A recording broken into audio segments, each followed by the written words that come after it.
عزیز طلباء، ہمارا گرامر کے اسباق تقریباً اپنے اختتامی مراحل میں داخل ہیں۔ ابھی کلمہ تمام تفصیل، کلام اس کی تمام تفصیل آپ حضرات کے سامنے آ چکی۔ اس کے بعد اور بھی کافی چیزیں ہیں، وہ ٹاپک وائز ہوں گی، موضوع کے اعتبار سے ہوں گی۔ ہر چیز کا اپنا ایک الگ موضوع ہوگا، ایک دن پڑھیں گے اس کا موضوع ختم، پھر اگلی چیز اس کا موضوع ختم، ایک ایک دن کے اسباق ہوں گے۔ آج جو ہم پڑھنے جا رہے ہیں ان کو کہا جاتا ہے رموز اوقاف یا علامات وقف۔ قرآن پاک کی تلاوت کرتے ہوئے ہم جب تلاوت کرتے ہیں تو وہاں پر کچھ علامات لگی ہوتی ہیں۔ کسی جگہ پر لام الف لکھا ہوتا ہے، لا، کسی جگہ پر عین لکھا ہوتا ہے، کسی جگہ پر گول دائرہ ہوتا ہے۔ یہ علامات اس بات کے لیے ہوتی ہیں کہ یہاں پر آپ نے ٹھہرنا ہے، یہاں پر آپ نے نہیں ٹھہرنا، یہاں پر سانس آپ نے توڑنی ہے، یہاں پر سانس نہیں توڑنی ہے۔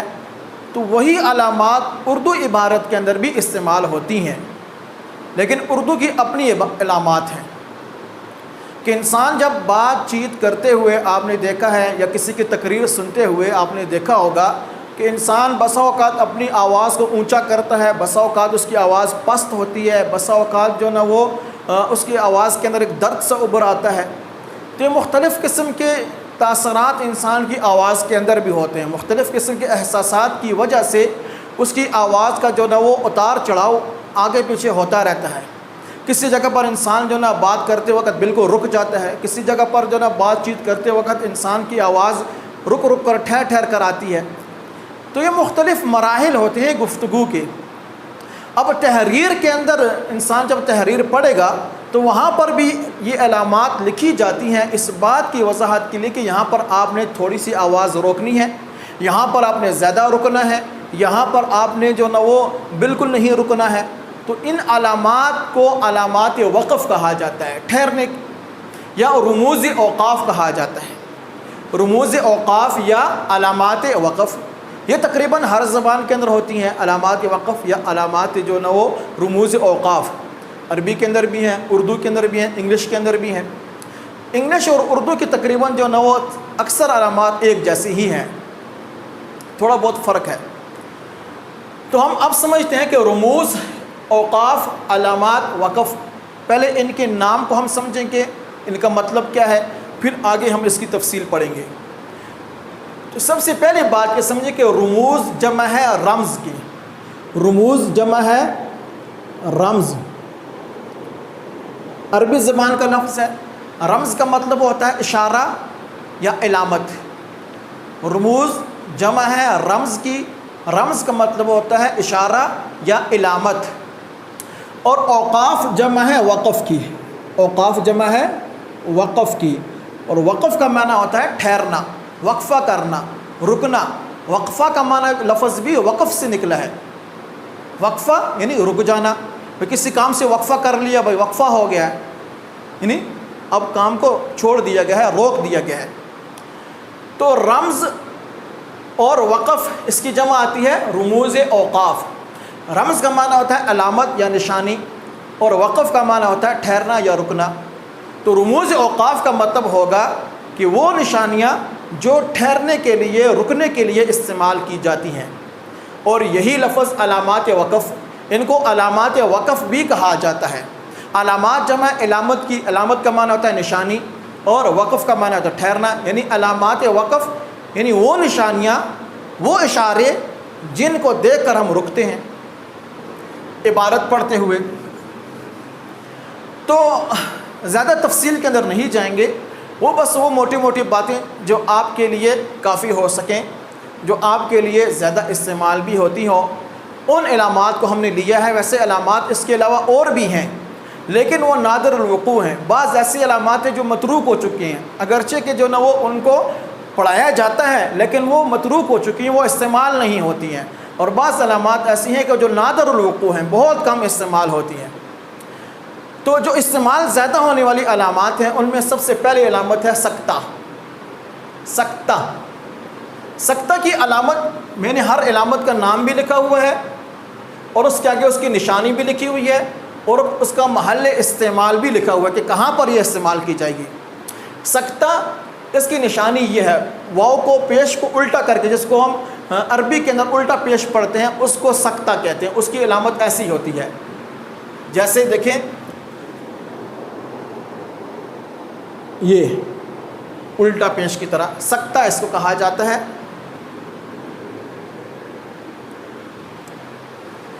اب یہ عبارت کہاں یہ علامت استعمال ہوتی ہے؟ عبارت تحریر لکھتے وقت جہاں پر آپ نے ذرا سا ٹھہرنا ہوتا ہے، جہاں پر آپ نے ہلکی سی آواز کو روک کر پھر آگے چلنا ہوتا ہے، وہاں پر یعنی مرکب جملوں کے اندر یہ عبارت استعمال ہوتی ہے، یہ علامت استعمال ہوتی ہے۔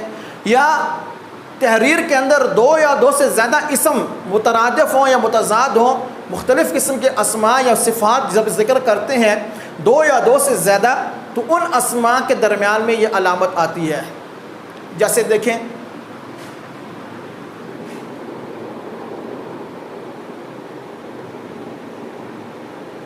میز پر کتاب، قلم،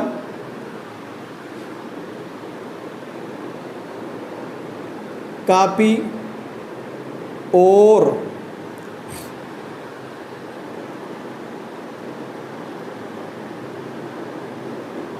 گلاس پڑا ہے۔ میز پر کتاب، اب دو سے زیادہ اسم آ گیا نا، ایک کتاب اسم ہے، دوسرا اسم قلم ہے، تیسرا اسم کاپی ہے، چوتھا اسم گلاس ہے۔ تو پہلا اسم کتاب اور قلم کے درمیان میں سکتہ آئے گا، الٹا کر کے اس کو ہم لکھیں گے۔ دوسرا اسم قلم اور کاپی، اس کے درمیان میں سکتہ آئے گا۔ جو آخری اسم ہوگا اس کے درمیان میں اور کا لفظ آئے گا۔ تو اور گلاس پڑا ہے، یا آپ کسی سے کہتے ہیں بازار سے فلاں فلاں فلاں چیز لاؤ، جیسے آپ کہتے ہیں کہ بھائی بازار سے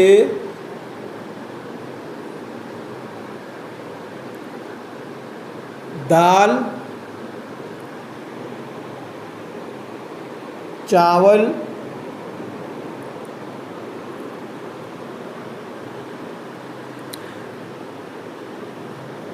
سبزی اور گوشت لاؤ۔ اب دال الگ اسم ہے، چاول الگ اسم ہے، سبزی الگ اسم ہے، تو ان کے دال کے درمیان بیچ میں سکتہ آ گیا، چاول کے درمیان میں سکتہ آ گیا، سبزی اور گوشت لاؤ۔ یا اسی طرح آپ کہتے ہیں کہ بھائی فلاں فلاں آدمی آیا، جیسے کہتے ہیں کہ بھائی آج حامد، اسد، انس اور ابو بکر آئے۔ اب حامد الگ اسم ہے، اسد الگ اسم ہے، انس الگ اسم ہے، ابو بکر الگ اسم ہے، تو حامد اور اسد کے درمیان میں وقفہ کرنے کے لیے ہم نے سکتہ کا لفظ ڈالا، اسد اور انس کے درمیان میں بیچ میں سکتہ آیا، آخری اسم کے درمیان میں اور آئے گا، تو اس کو کہا جاتا ہے سکتہ، علامت سکتہ اس کو۔ دوسری علامت ہے ختمہ، اس کو کہتے ہیں ختمہ، ختم سے نکلا ہے، اختتام سے یہ لفظ نکلا ہے۔ اختتام کا مطلب ہوتا ہے کسی چیز کا خاتمہ ہو جانا، جو نا وہ چیز مکمل ہو گئی، ختم ہو گئی۔ اب ختمہ بھی جو نا وہ جملے کے اختتام پر استعمال کی جاتی ہے۔ انگلش کے اندر اس کو کاما کہتے ہیں، جو نا وہ فل سٹاپ کہتے ہیں، انگلش کے اندر فل سٹاپ ہوتا ہے اور یہ بالکل ایسے ہوتا ہے، لیکن اردو کے اندر تھوڑا فرق ہے، اردو کے اندر ایسے ہوتا ہے، تھوڑی سی لمبی ہوتی ہے، یہ چھوٹی سی ڈیش ہوتی ہے، یہ اس کو ختمہ کہتے ہیں، اور یہ استعمال ہوتا ہے کہ جملے کے اختتام پر، جب بات آپ کی مکمل ہو گئی، اب آپ کی جب بات مکمل ہوگی، جملہ مکمل ہو گیا، تو اس کے بعد یہ ختمہ استعمال ہوگا۔ جیسے دیکھیں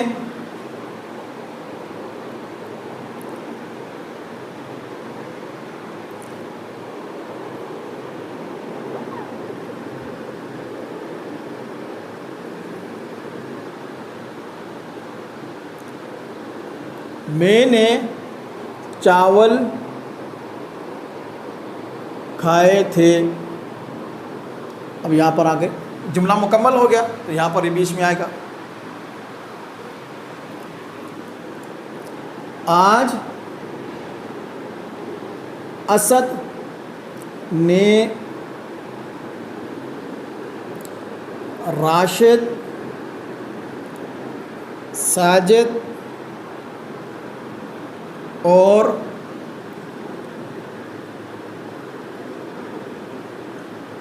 حامد کو بلایا ہے. تو آج اسد نے راشد، ساجد اور حامد کو بلایا ہے. تو اس کے آخر میں ختمہ آ جائے گا. جملہ مکمل ہوگا یہاں پر تو بیچ میں ختمہ، یہ علامت ڈالنی ضروری ہے. تو آج اسد نے راشد، ساجد اور حامد، یہ تین طرح کے اسم استعمال ہوئے ہیں، لہٰذا ان کے درمیان میں ہم نے یہ سکتہ والی علامت ڈالنی ضروری ہے، ورنہ اگر ہم سکتہ کی علامت نہیں ڈالیں گے تو ہمارے نمبر کٹ سکتے ہیں. یہ جو بچے کہتے ہیں کہ ہم نے تو بہت اچھا پیپر دیا، ہمارے نمبر کٹے ہیں، تو ہم آپ کے نمبر جو کٹتے ہیں وہ ان علامات کی وجہ سے بھی کٹتے ہیں. یہ چھوٹی چھوٹی چیزیں ہم چھوڑ دیتے ہیں، اس کی وجہ سے ہمارے پیپر کے اندر نمبر کٹتے ہیں. مضمون اگر 20 نمبر کا ہے، آپ نے سارا کا مضمون سارا ٹھیک لکھا ہے، یہ علامات وقف یا رموز اوقاف آپ نے ٹھیک طرح سے نہ ڈالے تو آپ کے ہو سکتا ہے 10 نمبر آ جائیں. کہ مواد آپ نے پورا لکھا ہے لیکن علامات ٹھیک نہیں لکھی، سکتے کی جگہ پر آپ نے ختمہ ڈال دیا، ختمے کی جگہ پر سکتہ لکھ دیا، تفصیلیہ آپ نے نہیں ڈالا، یہ مختلف علامات آ رہی ہیں تو آپ کے نمبر کٹ سکتے ہیں.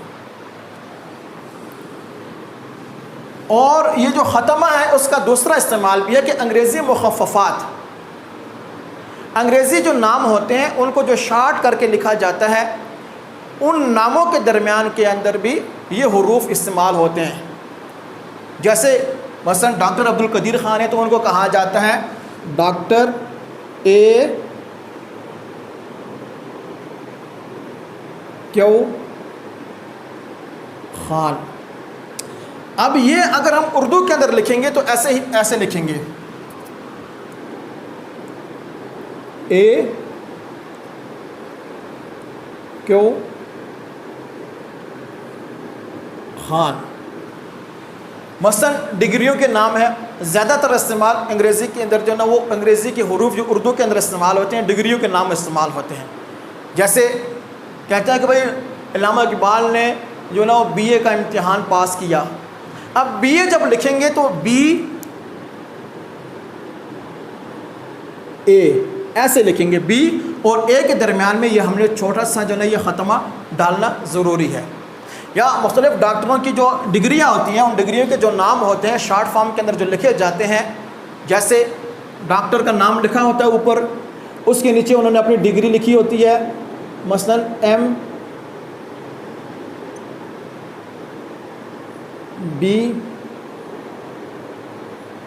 B S. ان ناموں کے درمیان میں یہ جو انگریزی مخففات ہوتے ہیں ان کے درمیان میں بھی یہ ختمہ کی علامت ڈالی جاتی ہے. اگر آپ نے نہ ڈالی نمبر کٹیں گے. ٹھیک ہے. یا ایم اے لکھتے ہیں ہم کہ فلاں آدمی نے ایم اے کا امتحان پاس کیا تو ایم اے. تو انگریزی مخففات کے درمیان اور جملے کے اختتام پر جو علامت استعمال ہوتی ہے اس کو ختمہ کہتے ہیں. انگریزی کے اندر اسے فل سٹاپ کہہ دیتے ہیں. اگلی علامت ہے سوالیہ یا استفہامیہ. سوالیہ یا استفہامیہ، یہ بات میں نے آپ کو حروف استفہام جب ہم نے پڑھے تھے اس وقت میں نے بتایا تھا. استفہام کا مطلب ہوتا ہے سوال پوچھنا. استفہام کا مطلب ہوتا ہے سوال پوچھنا. جیسے اردو کے اندر بسا اوقات جب عبارت استعمال ہوتی ہے تو عبارت استعمال ہوتے وقت کہا جاتا ہے کہ بھئی فلاں آدمی نے میری طرف استفہامیہ نظروں سے دیکھا، استفہامیہ انداز میں دیکھا، یعنی ایسے دیکھا غور سے. استفہامیہ انداز یعنی زبان سے تو اس نے سوال نہ پوچھا لیکن اس کی نظریں اور اس کا انداز یہ کہہ رہا تھا کہ بھئی وہ بات کی مزید وضاحت چاہتا ہے. تو اس وضاحت چاہنے کے لیے جو انداز اختیار کیا جاتا ہے اس انداز کو، اس سٹائل کو استفہامیہ انداز کہا جاتا ہے. تو استفہام کا مطلب ہوتا ہے سوال پوچھنا. تو استفہامیہ یا سوالیہ یعنی وہ علامت جو سوال پوچھتے وقت جس جملے کے اندر کوئی بات پوچھی جاتی ہے، یعنی جس جملے کے اندر حروف استفہام کا استعمال ہوتا ہے. اب آپ نے جو پڑھ لیا حروف استفہام، تو حروف استفہام کا استعمال جس جملے کے اندر ہوگا اس جگہ پر اس جملے کے اندر یہ علامت استعمال کی جائے گی، استفہام والی علامت. اردو کے اندر اس کا جو رخ ہوگا وہ بائیں سے دائیں طرف ہوگا، انگلش کے اندر دائیں سے بائیں طرف اس کا رخ ہوتا ہے. بہرحال یہ علامت استعمال، مثلا جب آپ کہتے ہیں کہ بھائی آپ کہاں جا رہے ہیں، تو اس کے آخر میں سوالیہ علامت ضرور آئے گی. اگر نہ آئی آپ کے نمبر کٹیں گے. تفصیلیہ، اس کی علامت تفصیلیہ کی علامت یہ ہے، 2 نقطے ڈالنے ہیں اور اس کے درمیان میں آگے چھوٹی سی یہاں پر ڈیش ڈالنی ہے. اس کو کہا جاتا ہے علامت تفصیلیہ. تفصیلیہ علامت کے استعمال مختلف مواقع پر ہوتا ہے.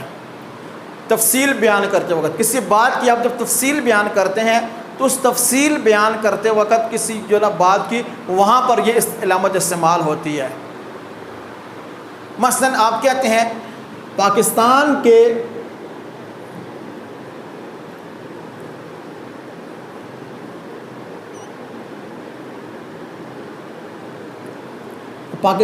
میں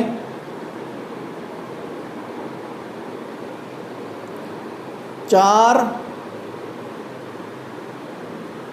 موسم پائے جاتے ہیں. اب علامت ان 4 موسموں کی تفصیل بیان کریں گے. اب ہم آگے کون کون سا موسم پایا جاتا ہے، تو اس موسم کی تفصیل بیان کرنے کے پہلے جو نا وہ ہم نے یہ علامت ڈالنی ہے اس جملے کے بعد. اب پاکستان میں موسم کی تفصیل ہم نے بیان کرنی ہے تو یہاں پر ہم یہ علامت ڈالیں گے اور آگے ہم بیان کریں گے موسم بہار، موسم خزاں، پھر آگے گرمی اور سردی. اب یہاں پر جو نا 2 طرح کی علامات استعمال ہوئی ہیں. پہلی علامت استعمال ہوئی ہے تفصیلیہ کی، کہ اس موسموں کی تفصیل ہم نے بیان کی ہے تو یہاں پر جو نا وہ ہم نے علامت تفصیلیہ ڈالی. دوسری بات ہے کہ مختلف اسماء کا 2 یا 2 سے زیادہ اسم استعمال ہوئے ہیں. تو پہلا اسم استعمال ہوا ہے موسم بہار اور موسم خزاں. ان کے درمیان میں یہ علامت آئے گی جس کو ہم نے کہا تھا سکتہ کی علامت ہے، یہ الٹے واو کی طرح. پھر یہ علامات جو نا بیچ میں ڈالنی ضروری ہے. اگر ہم نے یہ علامات نہ ڈالی تو ہمارا نقصان ہو سکتا ہے نمبروں کی کٹنگ کی صورت کے اندر.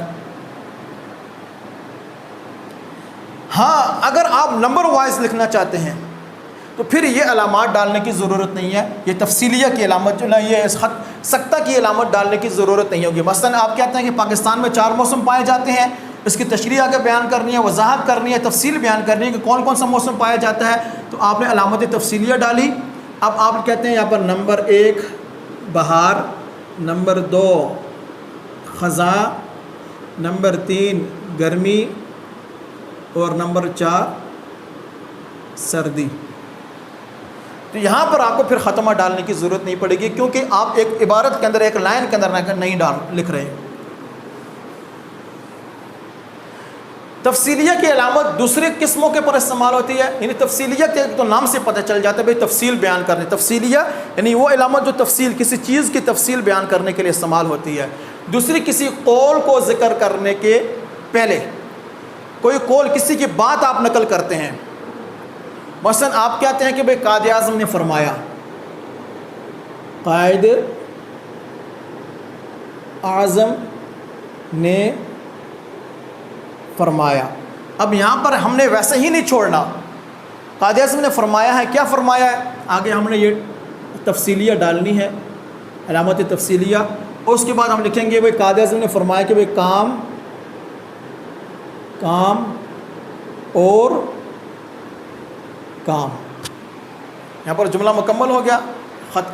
تو 3 علامات استعمال ہوئی ہیں. پہلی علامت ہوئی ہے تفصیلیہ، دوسرا علامت ہوئی ہے یہاں پر استعمال سکتہ، اور تیسری علامت ختمہ کہ جملہ مکمل ہونے پر. یا کوئی کہاوت آپ ذکر کرتے ہیں، کوئی کہاوت ذکر کرنے کے پہلے جو نا یہ علامت ذکر کی جائے گی تفصیلیہ کی علامت، کہ کہاوت جب آپ ذکر کریں گے لازم بات ہے اس کی تشریح آگے آپ کہاوت کی صورت کے اندر لکھ رہے ہیں. مثلا آپ کہتے ہیں کہ بھئی عربی کی کہاوت ہے، عربی کی کہاوت ہے. اب کیا کہاوت ہے؟ وہ کوئی بھی کہاوت آپ لکھ سکتے ہیں جو آپ کے ذہن میں ہو. مثلا زبان کا زخم تلوار کے زخم سے گہرا ہوتا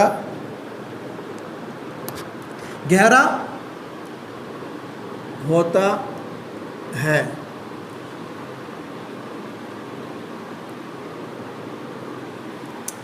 اب یہاں پر بھی 3 علامات استعمال ہوئی ہیں. پہلی علامت ہے تفصیلیہ کی، عربی کی کہاوت ہے. اب وہ کہاوت کیا ہے؟ اس کی تفصیل بیان ہو رہی ہے تو اس کے لیے علامت تفصیلیہ ایک ہی آ گئی. دوسری جو نا وہ علامت کا استعمال ہوا ہے وہ واوین جس کو کہتے ہیں. یہ 2 واو جو لکھے ہیں واوین، یہ اس کی تفصیل آگے آتی ہے یہاں پر 7ویں نمبر پر واوین. اور تیسری علامت جو استعمال ہوئی ہے یہ ختمہ کی، جملہ مکمل ہونے پر ختمہ کی علامت استعمال ہوئی ہے. اس کو یہ جو نا وہ بات اچھی طرح سے آپ سمجھ لیں. اور تفصیلیہ کی علامت جو چوتھی جگہ پر استعمال ہوتی ہے وہ تشریح، کسی چیز کی آپ تشریح بیان کرتے ہیں. مثلا سوال آتا ہے پیپر کے اندر کہ مندرجہ ذیل شعر کی تشریح بیان کریں، تو آپ جواب لکھیں گے یہاں پر ایسے، جواب کی ہیڈنگ دیں گے آپ، اس کے بعد آپ جو نہ کہیں گے ایسے پیج ہوتا ہے. اب جواب کی ہیڈنگ دے دیا آپ نے، اس کے بعد آپ لکھیں گے تشریح کے بعد علامت تفصیلیہ ڈالنی ضروری ہے. اس کے بعد آپ جو تشریح لکھنا چاہیں تو وہ لائن کے اندر اس طرح سے آگے لکھنا شروع کریں گے. تو وہاں پر علامت تفصیلیہ کا استعمال کیا جائے گا، نہ کیا تو پھر نقصان ہو سکتا ہے. 5ویں علامت ہے ندائیہ یا فجائیہ. اس کو فجائیہ بھی کہتے ہیں یا ندائیہ بھی کہتے ہیں. یہ علامت جو نا اس کی شکل ایسی ہوتی ہے، یعنی انگلش کا جو آئی ہوتا ہے اس کو الٹا کر کے لکھ دیں، جو اوپر والا اس کا نقطہ ہوتا ہے یا ڈاٹ نیچے کر کے لکھ دیں. اس کو کہا جاتا ہے فجائیہ یا ندائیہ. فجائیہ یا ندائیہ کہاں پر استعمال ہوتی ہے؟ وہ حروف جو نا وہ جملہ جس جملے کے اندر حروف فجائیہ استعمال ہوتے ہیں، تو حروف فجائیہ کے بعد، اب حروف فجائیہ کی کتنی قسمیں تھی؟ 6-7 قسمیں تھی، وہ ہم نے پیچھے تفصیل سے پڑھ لی ہیں. حروف انبساط ہیں، حروف تحسین ہے، حروف نفرین ہے، حروف استفہامیہ ہے. وہ جتنے بھی حروف ہوں گے ان حروف کے بعد استعمال ہونے والی جو علامت ہوگی اس علامت کو کہا جائے گا فجائیہ یا ندائیہ. اور وہاں پر یہ جو نا علامت استعمال ہوگی ان حروف کے بعد. مثلا حروف فجائیہ کا ہم استعمال کرتے ہیں جیسے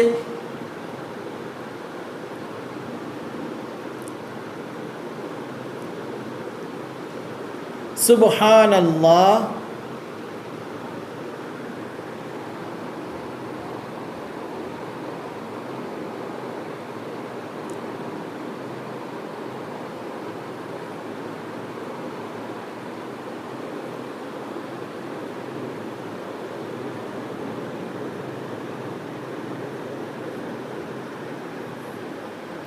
سبحان اللہ بہت پیارا منظر ہے. اب یہ سبحان اللہ حروف فجائیہ میں سے ہے، اور حروف فجائیہ میں سے کون سی قسم ہوگی؟ حروف انبساط ہوگی. خوشی کے موقع پر جو نا اب آپ نے دیکھا کسی چیز کو بہت اچھی لگی، وہاں پر آپ کہتے ہیں کہ بھئی سبحان اللہ کیا خوبصورت، بہت پیارا منظر ہے. تو اب بہت پیارا منظر ہے، اس کے بعد آپ نے یہاں پر 2 علامات کا استعمال کرنا ہے. پہلی علامت ہے فجائیہ کا، حروف فجائیہ کے بعد یہ علامت استعمال ہوگی. اور دوسرا جو نا وہ آخر میں ختمہ کی علامت جملہ مکمل ہونے پر، یا آپ کہتے ہیں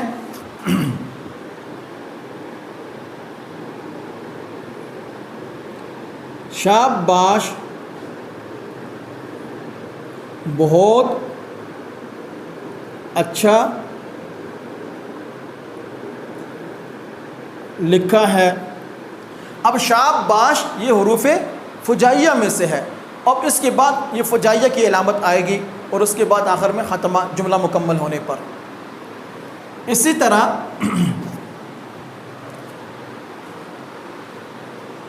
ندائیہ یعنی فجائیہ اور ندائیہ دونوں ایک ہی نام ہے، حروف ندا کا استعمال کرتے ہیں، کہتے ہیں کہ بھائی آپ کہتے ہیں کہ یا اللہ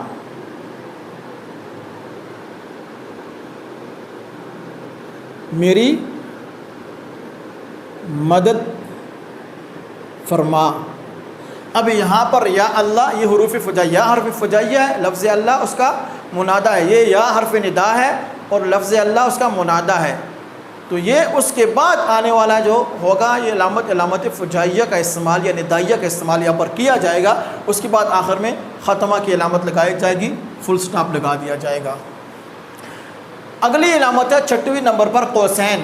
قوس عربی زبان کے اندر کمان کو کہتے ہیں، جو چیز ٹیڑھی ہوتی ہے اس کو قوس کہتے ہیں۔ تو قوسین کا لفظ یہ اردو گرامر کے اعتبار سے اگر ہم دیکھیں تو یہ چیز بنتی ہے کون سی؟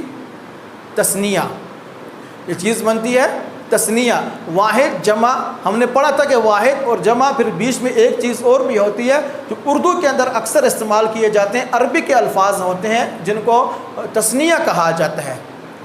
دو چیزوں کو تعداد کے اندر کسی چیز کے اندر دو چیزیں بیان کرنی ہو تو وہاں پر جو نا وہ یہ حروف جو نا اس کو تثنیہ کا استعمال کیا جاتا ہے، اور تثنیہ کے لیے جو نا میں سے مثال دی تھی وہاں پر شمسین ہے، قمرین ہے، مشرقین ہے، والدین ہے، عیدین ہے، یہ سارے کے سارے الفاظ تثنیہ کہلاتے ہیں۔ تو قوسین، قوس اس کی واحد ہے، قوسین تثنیہ ہے۔ قوسین کا مطلب ہوگا کہ دو قوسیں، دو بریکٹ، قوسین دو بریکٹ یا دو قوسیں، دو کمانیں، ٹھیک ہے۔ یہ جو بریکٹ ہوتی ہے، یہ قوسین جو ہوتی ہیں دونوں، یہ استعمال ہوتے ہیں کسی چیز کی وضاحت کے لیے، کہ عبارت کے اندر جملہ لکھتے لکھتے بیچ میں کوئی ایسا لفظ آ گیا کہ اس کی وضاحت درکار ہے، اس وضاحت کو جب آپ بیان کریں گے تو وہ بریکٹ کے اندر بیان کریں گے۔ مثلا آپ کہتے ہیں شاہد آج تمہارا بھائی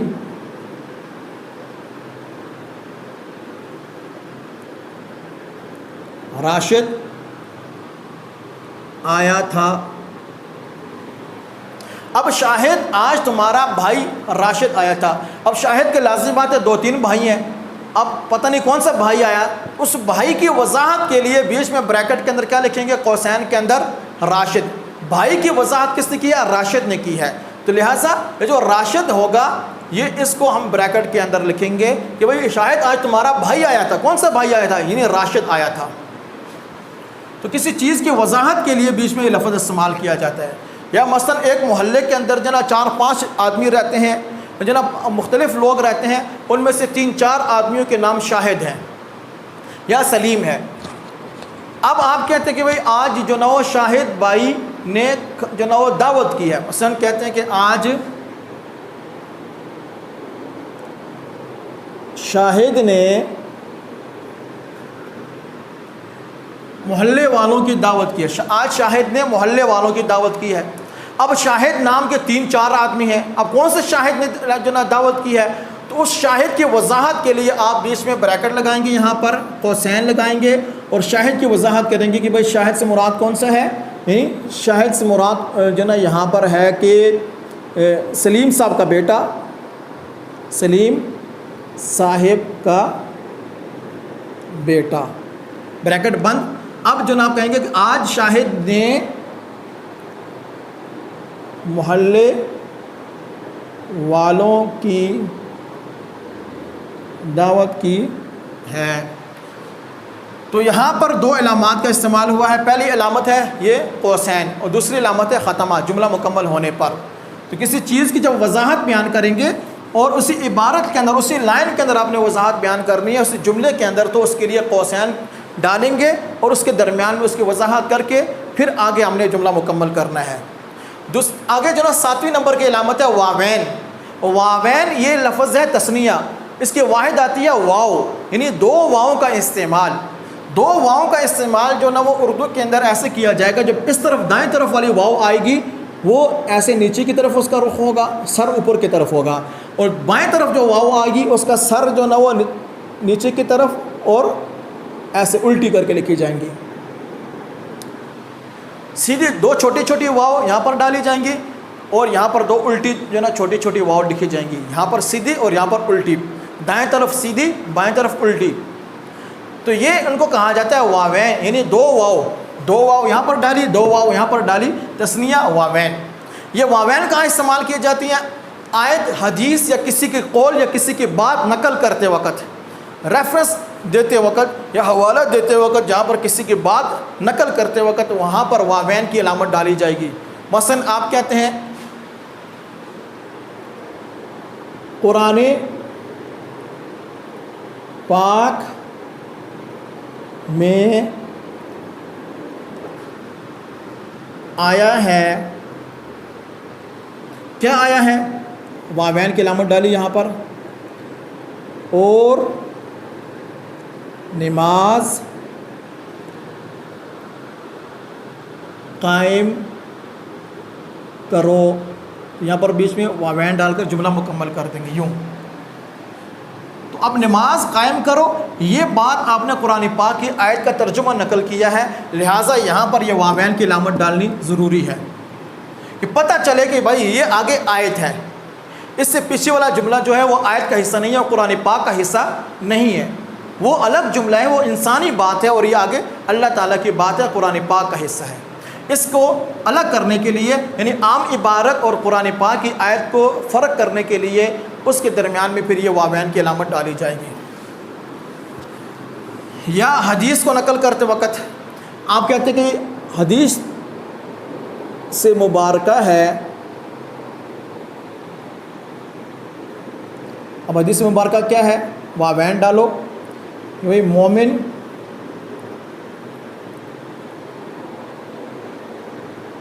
جھوٹا نہیں ہو سکتا۔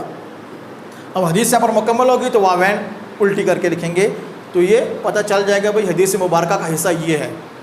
یا کسی کا قول نقل کرتے ہیں، کسی کی بات کو نقل کرتے وقت آپ جو نا کچھ علامت ذکر کرتے ہیں تو پھر یہ علامت بیچ میں آئے گی، جیسے آپ کہتے ہیں کہ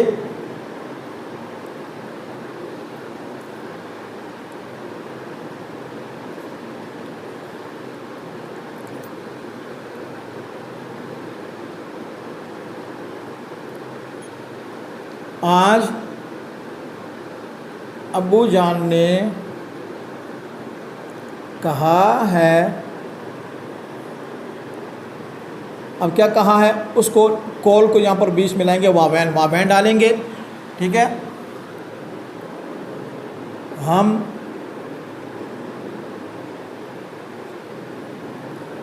کل بازار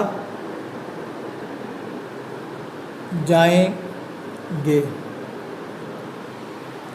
تو یہ واوین ابو جان کی بات کو الگ کرنے کے لیے، وضاحت کرنے کے لیے ہم نے بیچ میں واوین ڈالی ہے تاکہ بات وضاحت ہو جائے۔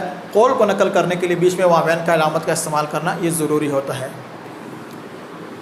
اگلی جو 8ویں علامت ہے وہ علامت شعر ہے، شعر کی علامت، کہ جب آپ بات نقل کرتے ہیں، کرتے کرتے بیچ میں اچانک جب مضمون لکھتے ہیں تو مضمون کے درمیان میں شعر کو آپ نے نقل کرنا ہے، کسی شاعر کا شعر کو، تو شعر لکھتے وقت آپ بیچ میں اس کی علامت یہ ڈالیں گے، یہ اس کی علامت ہوتی ہے شعر کی، اس کو علامت شعر کہا جاتا ہے۔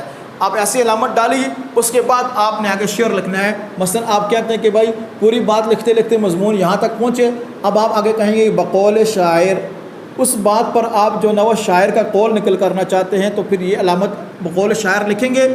اب اس کے بعد آپ یہاں پر جو نا وہ یہ علامت ڈالیں گے، نئی لائن میں شعر لکھنے کی کوشش کریں، اور پھر آگے درمیان میں یہاں پر آپ نے شعر نقل کرنا ہے۔ مثلا کہتے ہیں کہ بھائی کی وفا تو نے محمد سے تو ہم تیرے ہیں. یہ جہاں شے ہے کیا لوح قلم تیرے ہیں، پورا شعر مکمل کر لیا. تو اس شعر کی علامت جناب شعر لکھنے سے پہلے یہ علامت ڈالنی ضروری ہوگی، پتہ چلے کہ بھائی یہ شعر کی علامت ہے. ایک علامت ہوتی ہے علامت مصرع. شعر کے اندر 2 لائنیں ہوتی ہیں. اب شعر کا آپ نے ایک جو نا پورے شعر ذکر کرنا ضروری نہیں ہے. مثلا آپ کی جو بات تھی اس کی وضاحت کے لیے شعر کا ایک مصرع ہی کافی ہے.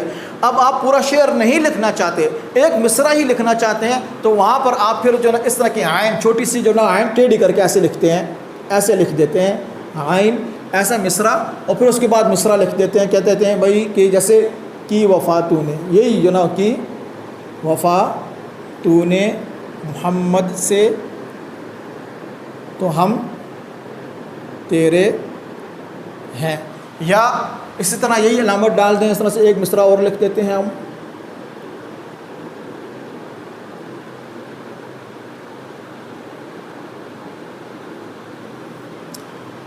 یہ اور اس کے بعد تو نا آگے لکھ دیتے ہیں کہ بھئی دہر میں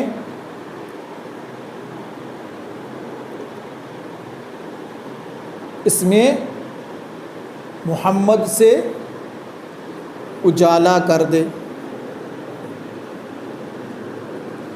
دہر میں اس میں محمد سے اجالا کر دے. اب یہ ایک مصرع ہے، پورا شعر نہیں ہے، تو اس سے پہلے ہم یہ علامت ڈالیں گے عین کی ہلکی سی کر کے، تاکہ پتہ چلے کہ یہ پورا شعر ہم نے نہیں نقل کیا اور ایک مصرع نقل کیا ہے. آخری علامت جو ہے نا وہ علامت تخلص ہے.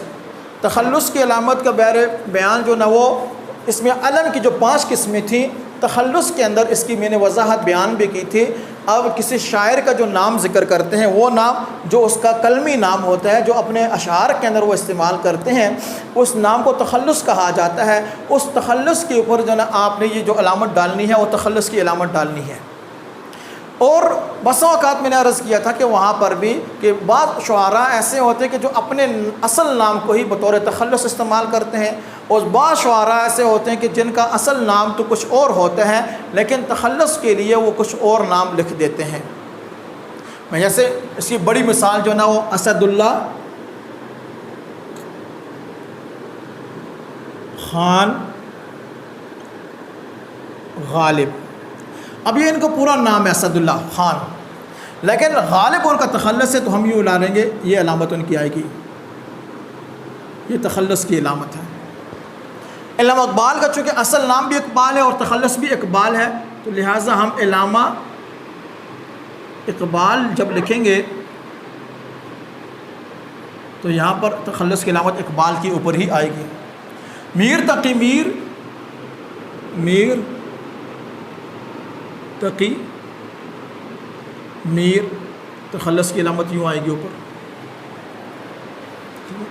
تو یہ تخلص کی علامت ہے.